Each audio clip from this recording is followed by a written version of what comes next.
Good evening. Thank you for joining us. I'm Kimberly Hagen, Branch Manager at Hall Branch, and on behalf of everyone at the Chicago Public Library, welcome. I'm speaking to you today from the Hall Branch, one of Chicago Public Library's 81 locations throughout the city of Chicago. Importantly, Hall Branch was the first CPL location with an African-American branch manager, Vivian G. Harsh, who served as its first manager. Harsh dreamed of a library that would serve not only as an educational institution in the neighborhood, but also would be a community gathering place. She organized a variety of programs from Black History clubs to seniors groups. Most famously, her twice-monthly literature forum where community members could come and listen to book reviews or lectures given by other members of the community, cemented the library's role as a meeting place for African-American thinkers and activists and made a profound impact on the surrounding Bronzeville neighborhood in Chicago in the 1930s and the 1940s. Langston Hughes, Zora Neale Hurston, Gwendolyn Brooks, Arna Bontemps, Horace Clayton, and Margaret Walker, some of whose work we'll hear tonight, were among the people who participated in these forums. Hi, I'm Max RUDIN, President and Publisher of Library of America, the nonprofit organization dedicated to publishing authoritative new editions of great American writing and to keeping the many-voiced American literary tradition a vital part of our culture. Tonight's program is part of Lift Every Voice, a year-long nationwide celebration of the 250-year tradition of African American poetry. Featuring signature events in New York in September, Atlanta in October, Chicago tonight, and in the months ahead in Los Angeles and Kansas City, plus readings, performances, and moderated conversations in public libraries around the country, a revelatory new anthology brilliantly edited by Kevin Young, and a new website, africanamericanpoetry.org, with video, audio, and other resources. Lift Every Voice aims to highlight the richness and diversity of African American poetic imagination and its central place in American poetry. Lift Every Voice is directed by Library of America in partnership with the Schomburg Center for Research in Black Culture and with libraries, arts organizations, and bookstores in all 50 states. It is supported with grants from 3 funders to whom we're deeply grateful: the National Endowment for the Humanities, the Andrew W. Mellon Foundation, and Emerson Collective. This year, we've experienced the pandemic, a fateful election, and the largest racial justice protests in American history. In momentous times, great poems speak to us with new profundity. Deep calls unto deep, as the psalmist says. A poetic tradition of vitality, resistance, resilience, humor, and creativity in the face of often crushing difficulty has much to offer our moment. We hope Lift Every Voice can be a source of discovery, renewal, and joy.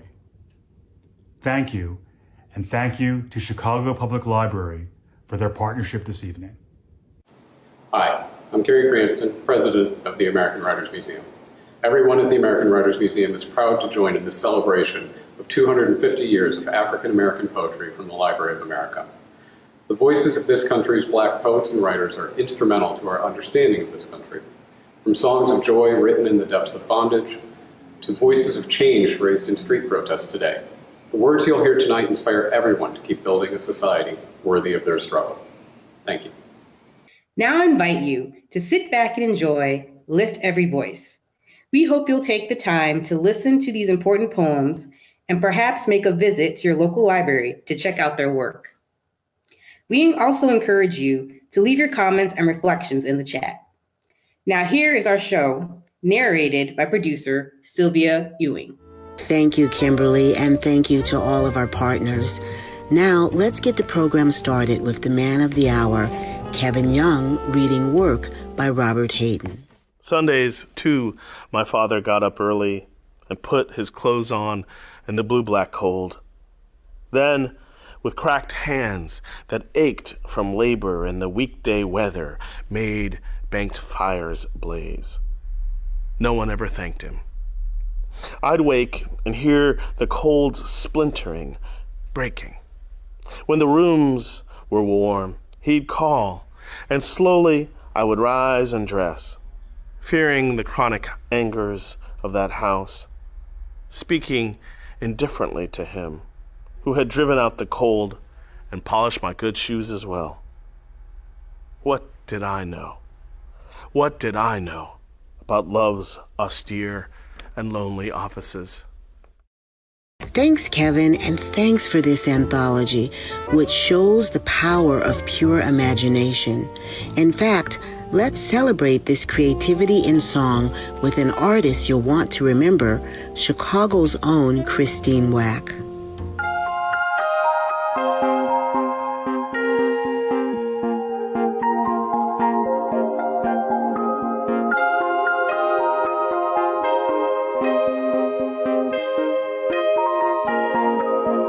Come with me and you'll be in a world of pure imagination. Take a look and you'll see into your imagination.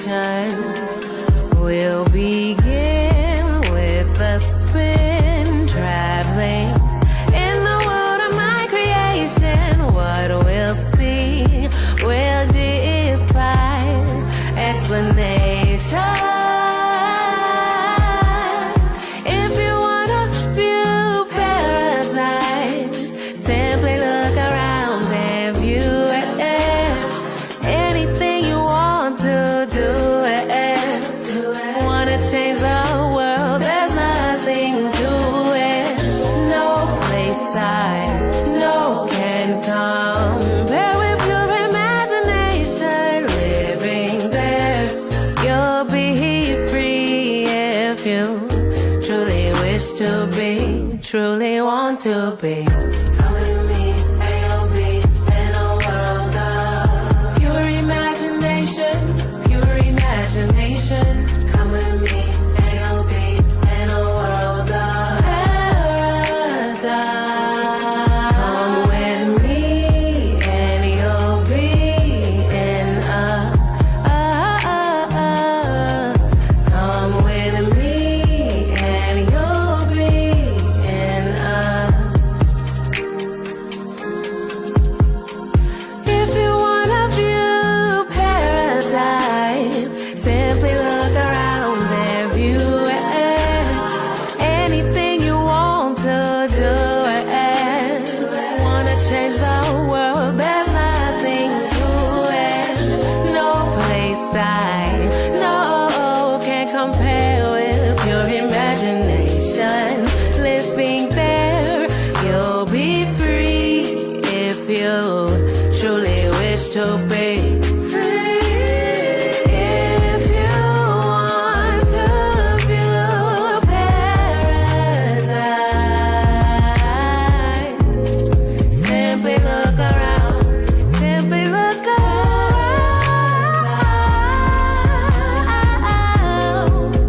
If you want to view paradise, let's get to it, let's get to it. Come with me and you'll be in a world of paradise. Come with me and you'll be in a world of. Come with me, come with me and you'll be in a. Come with me and you'll be in a paradise.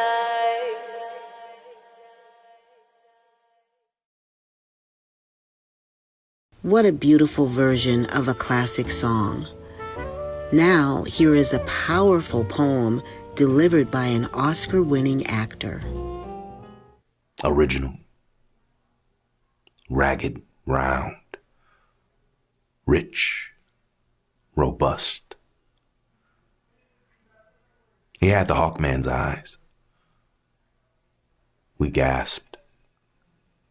We saw the maleness raking out and making guttural the air and pushing us to walls. And in a soft, and fundamental hour. A sorcery devout and vertical beguiled the world. He opened us, who was a key, who was a man. I selected this poem because I think specifically Malcolm X is somebody that is just always just in the ethos, sort of always on your mind. But I think as of late, it just made me think about the time we're in, and someone who left this earth in 1965.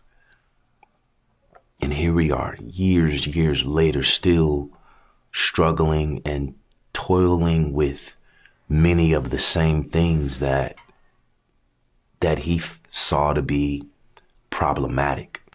So I feel like Malcolm X as a figure and as a person needs to be like revisited. So this was a way for me to get to revisit Brother Malcolm. That was a powerful performance and a very intimate perspective on why Ali chose to read that poem from Kevin Young's anthology. Now, this award-winning young poet joins us from her college dorm with readings from two great women. Here's Annika Pfister, Illinois Humanities 2020-2019 Youth Poetry Award winner. Hi, I'm Annika Pfister, and I'll be reading Won't You Celebrate With Me by Lucille Clifton. Won't you celebrate with me what I have shaped into a kind of life? I had no model. Born in Babylon, both non-white and woman, what did I see to be except myself? I made it up. Here on this bridge between starshine and clay, my one hand holding tight to my other hand, come celebrate with me that every day something has tried to kill me and has failed. The last quatrain of the Ballad of Emmett Till by Gwendolyn Brooks.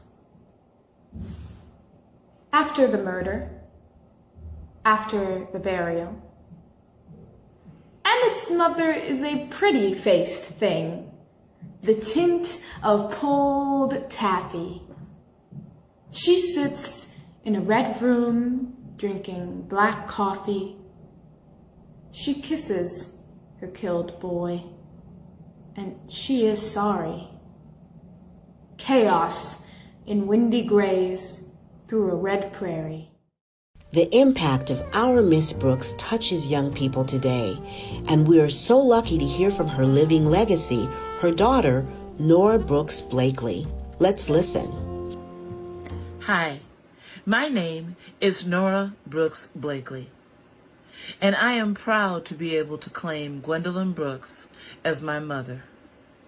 I'll be sharing We Real Cool, arguably my mother's best-known work. But first, I'd like to give you a little backstory on the poem. In my mother's first autobiography, Report from Part 1, she talked about these young pool players. She said, the boys have no accented sense of themselves, yet they are aware of a semi-defined personal importance. She thought the we should be said softly, and that there should be a break after the we that represented almost a gasp of impending existential or actual death. Obviously, this is not a bubbly, bright poem. But when my mother talked about the poem to audiences, she also shared the experiences behind the phrase Jazz June.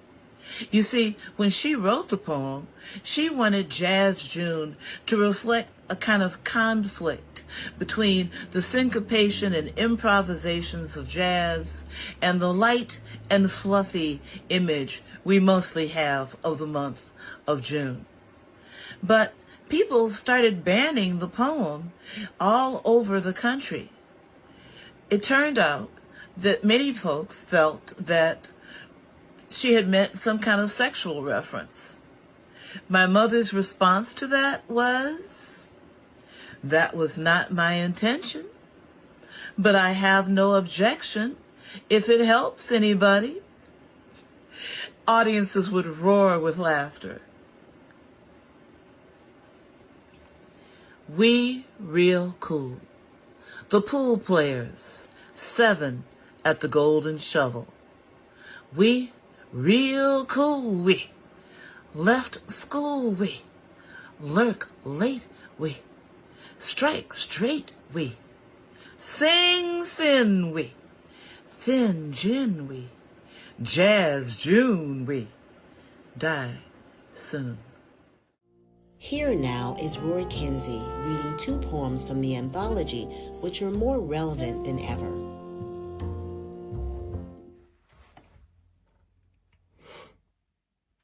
I want to not have to write another word about who the cops keep killing, by Khadijah Queen.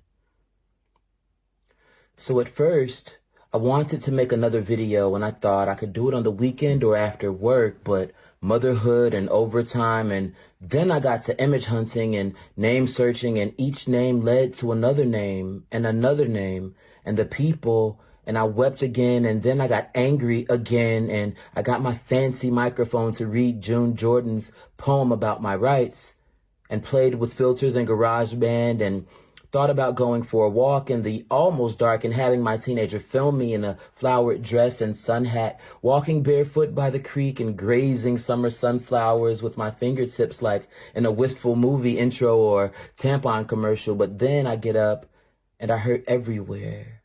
My body aches. I feel heavy. And as the sun goes down, I realize I don't have the time to make the kind of video I want to make because I have to get up at 5:30 a.m. to start work, and I want to not feel this pain everywhere, and I want to not be so tired, and I can't move, but fibromyalgia exists, and even though it reminds me of grief, what does any of this whining have to do with Michael Brown when my beautiful brown boy is laughing in the room down the hall, eating caramel gelato and not cleaning his room, and I want to not think about my dead brother every time the police kill another of us, and then get to pose in front of flags and lie to the cameras like the truth don't keep in blood, and keep their guns, and keep their public salaries, and keep killing the people we love.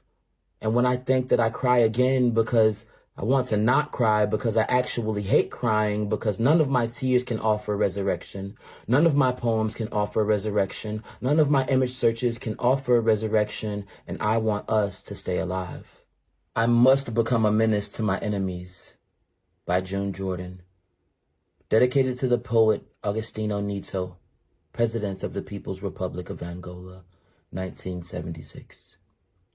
1. I will no longer lightly walk behind a one of you who fear me. Be afraid. I plan to give you reasons for your jumpy fits and facial tics. I will not walk politely on the pavements anymore, and this is dedicated in particular to those who hear my footsteps or the insubstantial rattling of my grocery cart, then turn around, see me, and hurry on away from this impressive terror I must be. I plan to blossom bloody on an afternoon, surrounded by my comrades singing terrible revenge and merciless accelerating rhythms. But I have watched a blind man studying his face. I have set the table in the evening and sat down to eat the news regularly. I have gone to sleep. There is no one to forgive me. The dead do not give a damn. I live like a lover who drops her dime into the phone just as the subway shakes into the station, wasting her message, canceling the question of her call, fulminating or forgetful but late, and always after the fact that could save or condemn me. I must become the action of my fate. 2. How many of my brothers and sisters will they kill before I teach myself retaliation? Shall we pick a number? South Africa, for instance. Do we agree that more than 10,000 in less than a year, but that less than 5,000 slaughtered in more than 6 months will? What is the matter with me? I must become a menace to my enemies. 3. And if I ever let you slide, who should be extirpated from my universe, who should be cauterized from Earth completely, Law and Order jerk-offs of the first terrorist degree, then let my body fail my soul in its bedeviled lecheries. And if I ever let love go, because the hatred and the whisperings become a phantom dictate, be in lieu of impulse and realities, the blossoming flamingos of my wild mimosa trees, then let love freeze me out. I must become a menace to my enemies. Who knew that CPL had so much talent in its ranks? Here's another poetry lover, storyteller, and performer. Hi, I'm Emily Hooper-Lansana, and I'll be reading Nikki Rosa by Nikki Giovanni. Childhood remembrances are always a drag if you're Black.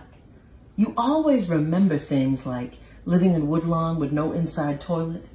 And if you become famous or something, they never talk about how happy you were to have your mother all to yourself and how good the water felt when you got your bath from one of those big tubs that folk in Chicago barbecue in. And somehow, when you talk about home, it never gets across how much you understood their feelings, as the whole family attended meetings about Hollydale. And even though you remember, your biographers never understand your father's pain as he sells his stock and another dream goes. And though you're poor, it isn't poverty that concerns you. And though they fought a lot, it isn't your father's drinking that makes any difference, but only that everybody is together. And you and your sister have happy birthdays and very good Christmases. And I really hope no white person ever has cause to write about me, because they never understand Black love is Black wealth. And they'll probably talk about my hard childhood and never understand that all the while I was quite happy. Thanks, Emily. Coming up later, we'll hear from Eve Ewing, DANEZ Smith, Avery R. Young, and PHYLICIA RASHAD. But first, here are two powerful poems from hometown blues favorite Billy Branch. Billy Branch, reciting haiku by Richard Wright. Oh, Mr. Scarecrow, stop waving your arms about like a foreigner. One magnolia landed upon another in the dew-wet grass.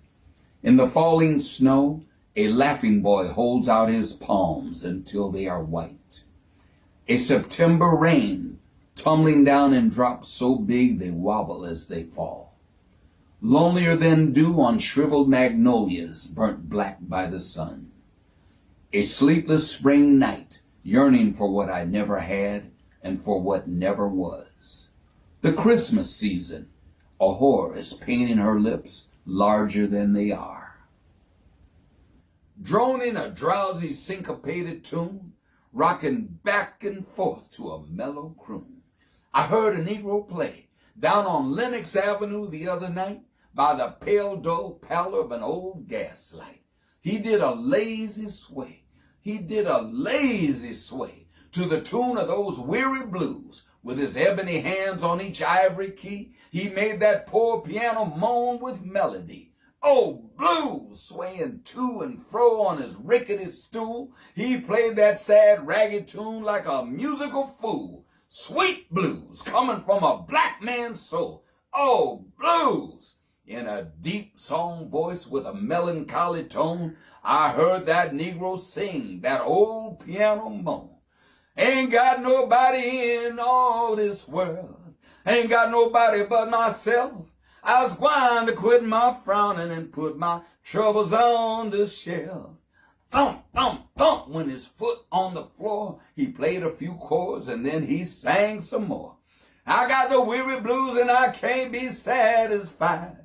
Got the weary blues and I can't be satisfied. I ain't happy no more and I wish that I died.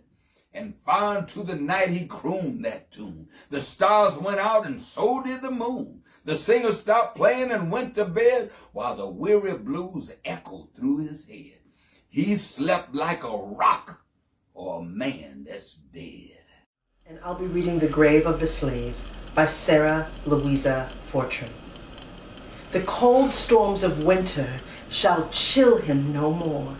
His woes and his sorrows, his pains are all o'er. The sod of the valley now covers his form. He is safe in his last home and fears not the storm. The poor slave is laid all unheeded and lone, where the rich and the poor find a permanent home. No master can raise him with voice of command. He knows not, he hears not his cruel demand. Not a tear, not a sigh to embalm his cold tomb. No friend to lament him, no child to bemoan. Not a stone marks the place where he peacefully lies. The earth for his pillow, his curtain the skies.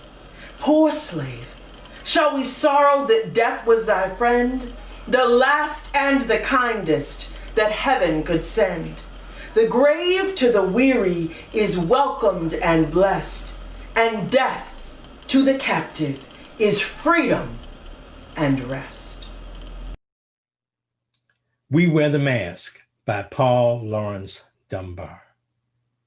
We wear the mask that grins and lies. It hides our cheeks and shades our eyes. This debt we pay to human guile. With torn and bleeding hearts we smile, and mouths with myriad subtleties. Why should the world be overwise in counting all our tears and sighs? Nay, let them only see us while we wear the mask. We smile. But, O great Christ, our cries to thee from tortured souls arise. We sing, but oh, the clay is vile beneath our feet and long the mile. But let the world dream otherwise. We wear the mask. We have had some of our greatest voices with us for this program. Thanks, Pomone. Now here's another favorite, the one and only Avery R. Young. Calling black people, calling all black people, man, woman, child, wherever you are, calling you, urgent, come in, black people, come in, calling black people, calling all black people, man, woman, child, wherever you are, calling you, urgent, come in, black people, come in, wherever you are, urgent, calling you, calling all black people, calling all black people, come in, black people, come on in. You will not be able to stay home, brother. You will not be able to plug in, turn on, and cop out. You will not be able to lose yourself on Skag and skip out for bid during commercials because the revolution will not be televised. The revolution will not be televised. The revolution will not be brought to you by Xerox in 4 parts without commercial interruptions. The revolution will not show you pictures of Dixon blowing a bugle and leading a charge by John Mitchell's, General Abrams, and Spyro Agnew to eat hog maws confiscated from a Harlem sanctuary. The revolution will not be televised. The revolution will not be brought to you by Schaefer Award Theater and will not star Natalie Woods and Stephen McQueen or Bullwinkle and Julia.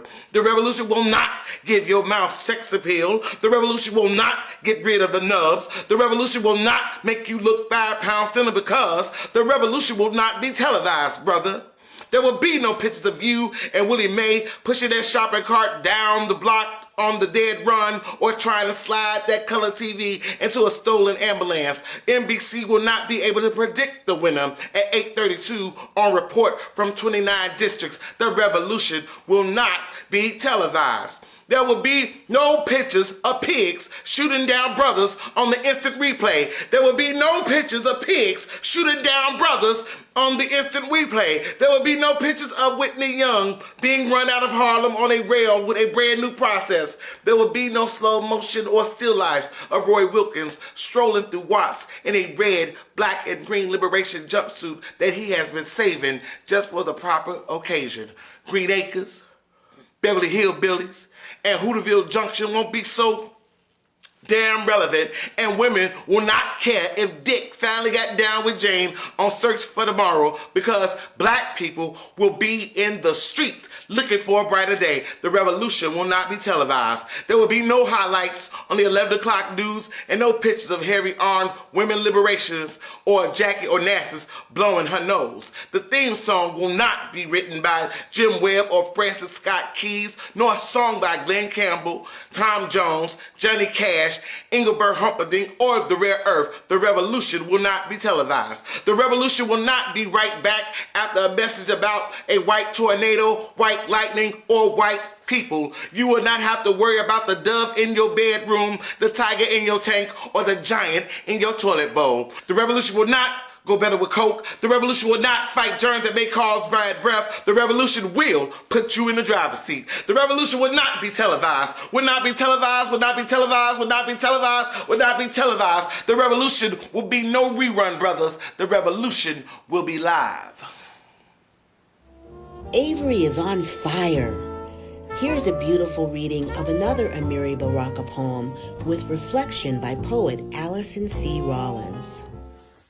My name is Alison C. Rollins, and I will be reading my poem, Why Is We Americans? We is gator teeth, hanging from the rearview mirror, as sickle cells suckle at Big Mama's teats. We is dragonfly choppers hovering above Walden Pond. We is spinal cords, shedding like the skin of a cottonmouth. We is Psalm 23, and the pastor's chattering chiclets. We is a good problem to have. We is throats constricting, and the grape juice of Jesus. We is roach and mingus in birdland. We is body electric, eyes watering with moonshine, glossy lips sticky with lard. We is half-brothers in headlock, arm wrestling in the dirt. We is Vaseline rubbed into knocked knees and cracked elbows. We is ham hocks making love to kidney beans. We is Orpheus, lyre in hand asking, do we have a problem? We is the backstory of myth. We is sitting horse and crazy bull. We is brown paper bags, gurgled belches. We is hooded ghost and holy shadows roaming Mississippi goddamned. We is downbeats and syncopation's cousin. We is mouths washed out with the blood of the lamb. We is witch hazel coated backs sucking on peppermint wrappers. We is the spiked antenna of a triangle-faced praying mantis. We is barefoot, tongue-tied hogs with slit throats and twitching bellies. We is the crying pussies that stand down when told to man up. We is Radio Raheem and Zoot Suit Malcolm. We is spit slick low cuts and fades. We is scrappy black masked coons and turkey-necked bullfrogs. We is the pits of arms at stake, the clouds frothing at the mouth. We is swimmers naked, private parts Whitman allegedly fondled beneath the water. We is late lurkers and castrated tree limbs on the Sunday before last. We is red-veined pupils and piss-stained knickers slack-jawed and slumped in the bathroom doorway. We is whiplash and backhanded ways of settling grief. We is clubbing woolly mammoths upside the head, jamming fingers in Darwin's white beard. We is comin' round yonder, pigeon-toed and bow-legged, laughing our heads off. We is lassoed cowboys swinging in the sweet summer breeze. And now it gives me great pleasure to introduce someone who grew up in the library, Eve Ewing. Hi, this is Eve Ewing, and I'm going to be reading a poem I wrote called I Saw Emmett Till this week at the grocery store. I wrote this poem in 2017 on the anniversary of Emmett Till's murder, and it's inspired by a lot of things, one of which is a line from a poem by my friend Fatima Oscar in which she says, "I wish them only a mundane life." And I got to thinking about what a radical demand that is in the face of tremendous violence. The idea that somebody would have the right to just live out a regular, boring life. And I thought about the fact that Emmett Till is one of the most famous figures in American history and one of the most impactful figures in American history. But it's because he was murdered so unjustly at such a young age. And so this poem imagines an alternate reality in which Emmett Till gets to just grow old and be boring and normal. And I run into him at the grocery store. The poem is also very much part of the Afrofuturist strand of my work. A lot of my work is around reimagining time and space and kind of fuzzifying the boundaries between time and space as we usually understand them. So those are some of the themes of the poem, and I hope you enjoy it. I saw Emmett Till this week at the grocery store. Looking over the plums, one by one, lifting each to his eyes and turning it slowly, a little earth, checking the smooth skin for pockmarks and rot or signs of unkind days or people, then sliding them gently into the plastic, whistling softly, reaching with a slim woolen arm into the cart. He first balanced them over the wire before realizing the danger of bruising, and lifting them back out, cradling them in the crook of his elbow until something harder could take that bottom space. I knew him from his hat, one of those fine pork pie numbers they used to sell on Roosevelt Road. It had lost its feather, but he had carefully folded a dollar bill and slid it between the ribbon and the felt, and it stood at attention. He wore his money. Upright and strong, he was already to the checkout by the time I caught up with him. I called out his name and he spun like a dancer, candy bar in hand, looked at me quizzically for a moment before remembering my face. He smiled. "Well, hello, young lady. Hello, so chilly today. I should have worn my warm coat like you. Yes, so cool for August in Chicago. How are things going for you?" "Oh," he sighed and put the candy on the belt. "It goes. It goes." Hello, Chicago. This is DANEZ Smith checking in from Minneapolis. I'm here to read from this momentous occasion, my poem, my itty bitty poem from this great big history. This is Dinosaurs in the Hood. Let's make a movie called Dinosaurs in the Hood. Jurassic Park meets Friday meets The Pursuit of Happiness. There should be a scene where a little black boy is playing with a toy dinosaur on the bus, then looks out the window and sees the T-Rex because there has to be a T-Rex. Don't let Tarantino direct this. In his version, the boy plays with a gun. The metaphor being black boys toy with their own lives, the foreshadow to his end, the spitting image of his father, nah. This kid has a plastic brontosaurus or triceratops, and this is his proof of magic or God or Santa. I want a scene where a cop car gets pooped on by a pterodactyl.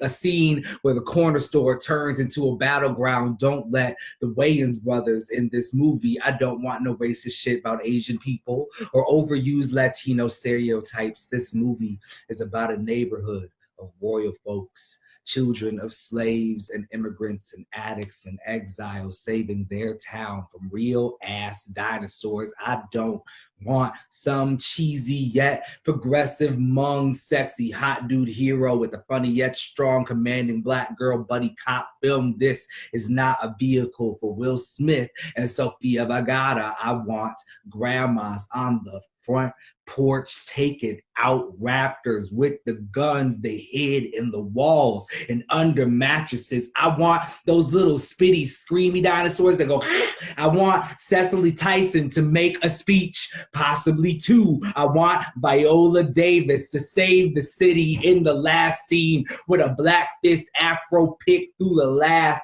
dinosaur's long, cold blood neck. But this can't be a black movie. This can't be a black movie. This movie can't be dismissed because of its cast or its audience. This movie can't be metaphor for black people and extinction. This movie can't be about race. This movie can't be about black pain or cause black pain. This movie can't be about a long history of having a long history with hurt. This movie can't be about race. No one can say nigga in this movie who can't say it to my face in public. No chicken jokes in this movie, no bullet holes in the heroes, and no one kills the black boy, and no one kills the black boy, and no one kills the black boy for once. No one kills the black boy besides. The only reason I want to make this is for the first scene anyway. Little boy on the bus with his toy dinosaur, his eyes wide and endless, his dreams possible and pulsing and right there. Thanks for the Midwest love and the beautiful imagery, DANEZ. And now, the last performance of our program. Here is PHYLICIA RASHAD with Lift Every Voice. Lift every voice and sing till earth and heaven ring. Ring with the harmonies of liberty. Let our rejoicing rise high as the listening skies. Let it resound loud as the rolling sea. Sing a song full of the faith that the dark past has taught us. Sing a song full of the hope that the present has brought us. Facing the rising sun of our new day begun, let us march on till victory is won. Stony the road we trod, bitter the chastening rod, felt in the days when hope unborn had died. Yet with a steady beat have not our weary feet come to the place for which our fathers sighed? We have come over a way that with tears has been watered. We have come, treading our path through the blood of the slaughtered, out from the gloomy past, till now we stand at last where the white gleam of our bright star is cast. God of our weary years,